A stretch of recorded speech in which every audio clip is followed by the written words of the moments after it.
Hello everyone, my self Rohit Kumar. आज हम लोग सेल के बारे में पढ़ेंगे, जानेंगे सेल क्या होता है। तो आइए देखते हैं सेल क्या होता है। सेल क्या होता है, तो मैंने एक पॉइंट लिखाया है, आप लोग यहाँ नोट कीजिए। देखिए, all living things are made up of cells. मतलब सभी सजीव जो होता है वो किसका बना होता है? सेल का बना होता है, सेल्स का बना होता है ना। तो जितने भी लिविंग ऑर्गेनिज्म है सभी किनका बना होता है? सेल्स का बना होता है। तो सेल आपको समझ में आया? आपके body, human body, plant body, जितना भी लिविंग थिंग्स है वो सभी किनका बना होता है? सेल का बना होता है। पैर के नाखून से लेके सर के बाल तक पूरा बॉडी किसका? सेल है ना। तो देखिए, सेल का डिफिनेशन हम लोग देखेंगे। सेल का डिफिनेशन है, cell is the structural, functional and genetic unit of life. कोशिका जीवन की संरचनात्मक, क्रियात्मक तथा अनुवांशिकी इकाई है। तो हम समझेंगे सेल इज़ द स्ट्रक्चरल। तो सेल अगर स्ट्रक्चरल है तो कैसे है, अगर फंक्शनल यूनिट है तो कैसे है, जेनेटिक यूनिट है तो कैसे है। तो आइए हम लोग देखेंगे कि कोशिका जीवन की संरचनात्मक, क्रियात्मक तथा अनुवांशिकी इकाई कैसे है। तो देखिए, सबसे पहले सेल है, इनके बाद क्या? टिश्यू है, इनके बाद क्या है? ऑर्गेन है, इनके बाद है ऑर्गेन सिस्टम, इनके बाद है मल्टी सेलुलर ऑर्गेनिज्म। तो इनसे पहले मल्टी सेलुलर जान लेते हैं। मल्टी सेलुलर क्या होता है? ऑर्गेनिज्म दो तरह का होता है, एक होता है यूनिसेलुलर और दूसरा होता है मल्टी सेलुलर। एक होता है एक कोशिकीय जीव, दूसरा होता है बहुकोशिकीय जीव। एक कोशिकीय जीव वो होगा जो सिंगल सेल का बना होता है, जो एक सेल का बना हो उसको क्या बोलेंगे? एक कोशिकीय जीव बोलेंगे। जैसे में अमीबा हो गया, बैक्टीरिया हो गया, क्लेमाइडोमोनास हो गया, ये सभी क्या है? यूनिसेलुलर ऑर्गेनिज्म है। और मल्टी सेलुलर देखिए क्या होता है, वैसा जीव जो अनेक सेल का बना होता है, जो एक से अधिक सेल का बना हो ना, उसको क्या बोलेंगे? मल्टी सेलुलर बोलेंगे। The organism which is made up of many cells is called multi cellular organism. तो इनका एग्जाम्पल क्या होगा? इनका एग्जाम्पल होगा ह्यूमन, हायर प्लांट और डॉग, काउ, कैट, स्नेक। ये सभी में क्या है? मल्टी सेलुलर ऑर्गेनिज्म ये सभी। और ये सभी में यूकैरियोटिक सेल होता है। ये सेल के मतलब दो तीन टॉपिक बाद सेल के दो टाइप होते हैं, यूकैरियोटिक सेल और प्रोकैरियोटिक सेल, ये पढ़ाएंगे आपको। तो आइए देखते हैं, सेल इज़ द स्ट्रक्चरल। तो सेल स्ट्रक्चरल कैसे है और फंक्शनल कैसे है और जेनेटिक यूनिट कैसे है लाइफ का। तो देखिए, मल्टी सेलुलर का एग्जाम्पल ले लेते हैं हम लोग। मल्टी सेलुलर का एग्जाम्पल क्या है? ह्यूमन। मल्टी सेलुलर का एग्जाम्पल क्या? ह्यूमन है। तो मान लेते एक ह्यूमन यहाँ पे है, ये ह्यूमन है, ये मानव है। अब देखिए, एक मानव का लाइफ स्टार्ट होता कहाँ से है, ये देखेंगे हम लोग। सबसे पहले क्या होता है कि स्पर्म प्लस ओवम मिलता है। क्या होता है? स्पर्म प्लस ओवम मिलता है। स्पर्म मिलता है मेल पेरेंट से, यानी पुरुष पेरेंट से मिलता है, और ओवम मिलता है माता से ना। तो स्पर्म पिता से और ओवम माता से, ये दोनों मिलता है तो क्या बनता है? जायगोट। अब देखिए, स्पर्म भी सेल है, ओवम भी सेल है और जायगोट भी सेल है।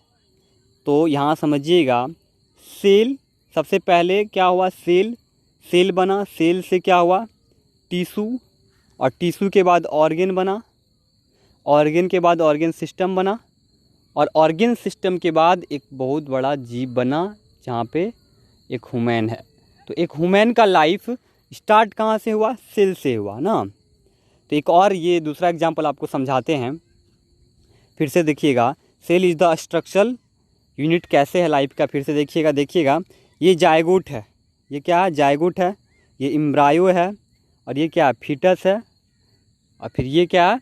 एक न्यूबॉर्न बेबी है। तो देखिए, ये न्यूबॉर्न बेबी का जो निर्माण हुआ, तो सबसे पहले क्या बना? एक स्पर्म, एक ओवम मिला तो जायगोट बना, जायगोट से एम्ब्रायो बना, एम्ब्रायो से फीटस बना, फीटस से एक न्यूबॉर्न बेबी का निर्माण हुआ। तो आप देखिए, एक न्यूबॉर्न बेबी, एक मल्टी सेलुलर ऑर्गेनिज्म का जो निर्माण हुआ वो कहाँ से स्टार्ट हुआ? एक सेल से। तो सेल को हम लोग संरचनात्मक स्ट्रक्चरल, सेल को हम लोग क्या बोलेंगे? स्ट्रक्चरल यूनिट बोल सकते हैं। बताइए, सेल को हम लोग स्ट्रक्चरल यूनिट बोल सकते हैं। ये समझ में आया आपको कि सेल को स्ट्रक्चरल यूनिट कैसे बोलते हैं, क्यों बोलते हैं? क्योंकि लाइफ जो स्टार्ट होता ह्यूमन का, जितने भी मल्टी सेलुलर है सभी का लाइफ स्टार्ट होता है एक छोटी सी सेल से, जिनको हम लोग आँखों से देख भी नहीं पाते, उनसे लाइफ स्टार्ट होता है। इसीलिए इनको लाइफ का स्ट्रक्चरल यूनिट बोलते हैं। क्या बोलते हैं? संरचनात्मक इकाई बोलते हैं। अब देखिए, फंक्शनल यूनिट क्यों कहलाता है?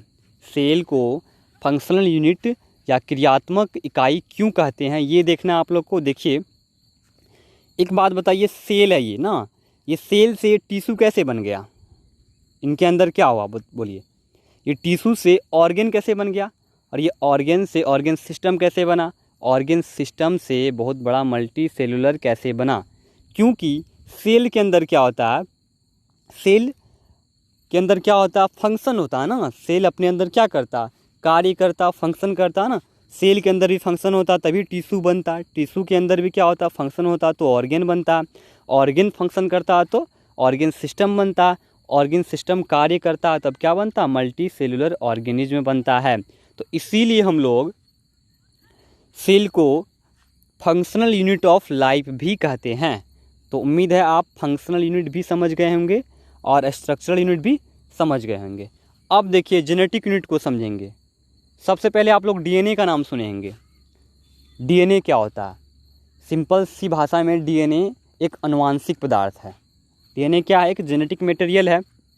इतना तो आपको पता होगा, नहीं पता तो आइए मैं आपको बताता हूँ।